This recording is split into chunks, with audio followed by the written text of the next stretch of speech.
Hi friends, இன்றைக்கி உடச்சி ஊற்றின முட்டை கிரேவி எப்படி செய்யலான்னு பார்க்க போகிறோம். 5 மினிட்ஸில் செய்ய போகிறோம். அதுக்கு தேவையான பொருட்கள்: ஒரு பெரிய வெங்காயம் எடுத்து கட் பண்ணி வச்சுருக்கேன், 10 பல் வெள்ளைப்பூடு எடுத்து வச்சுருக்கேன், எலுமிச்சம்பழம் அளவுக்கு புளி எடுத்து வச்சுருக்கேன், ஒரு தக்காளி, 3 முட்டை, அரை ஸ்பூன் உளுந்தம்பருப்பு, கடுகு, வெந்தயத்தூள் எடுத்து வச்சுருக்கேன். இதை வச்சு தான் இன்றைக்கி முட்டை கிரேவி செய்ய போகிறோம்.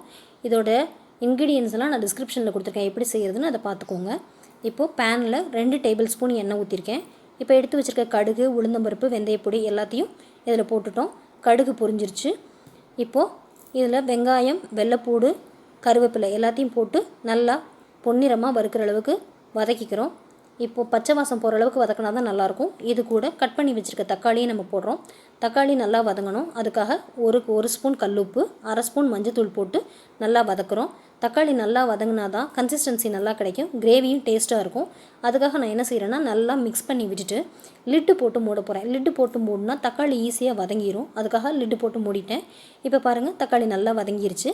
இப்போ இந்த வதங்கின தக்காளியோட ஒரு எலுமிச்சம்பழம் அளவுக்கு புளி எடுத்து வச்சுக்கோம் இல்லையா, அந்த புளியை நான் நல்லா கரைச்சி வச்சுருக்கேன். அந்த புளி கரைசலை இதோடு சேர்த்து நல்லா மிக்ஸ் பண்ணி விட்டுறோம். மிக்ஸ் பண்ணி விட்டதுக்கப்புறம் மிளகாத்தூள், மல்லித்தூள் போடணும். 1 ஸ்பூன் மிளகாத்தூள், 1 ஸ்பூன் மல்லித்தூள் சேர்த்துக்கோங்க. நான் ஆல்ரெடி மிளகா, மல்லி ரெண்டையும் சேர்த்து அரைச்சி வச்சுருக்கேன். அதனால் 2 ஸ்பூன் பொடி போட்டுக்கிறேன். போட்டுட்டு அரிசி கழுவின தண்ணி கொஞ்சம் ஊற்றிடுங்க. இது நல்லா கொதிக்கட்டும். நல்லா கொதிச்சதுக்கப்புறம் தான் முட்டை ஊற்றணும். ஃப்ளேமை லோ ஃப்ளேமாக வச்சுக்கோங்க. இப்போ முட்டை ஒன்றொன்னையாக உடச்சி தனித்தனியாக ஊற்றுறோம். நம்ம 3 முட்டை எடுத்துருந்தோம். அதில் 2 முட்டையை இந்த மாதிரி உடச்சி தனியாக ஊற்றிடுறோம்.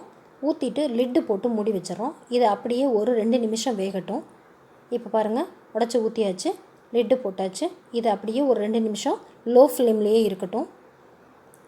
இப்போ லிட்டு எடுத்து பார்க்குறோம். பாருங்கள், நல்லா வெந்துடுச்சு. முக்கால் பதமாக வெந்திருக்கு. இப்போ இதை மெதுவாக திருப்பி விடுறோம். உடஞ்சிராமல் மெதுவாக திருப்புங்க. திருப்பியாச்சு.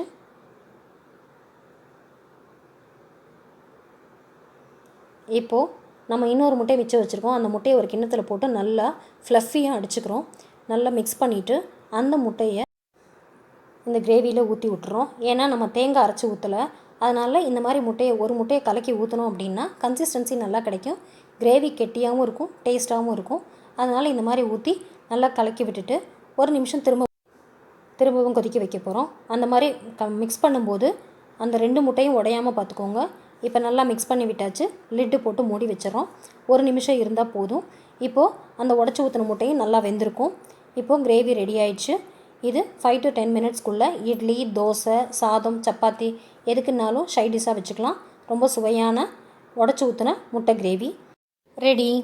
இதை எல்லோரும் வீட்டில் செஞ்சு பாருங்கள். நல்லா இருந்துச்சுன்னா ஃப்ரெண்ட்ஸுக்கும் ஷேர் பண்ணுங்கள், சப்ஸ்கிரைப் பண்ணுங்கள். தேங்க்யூ.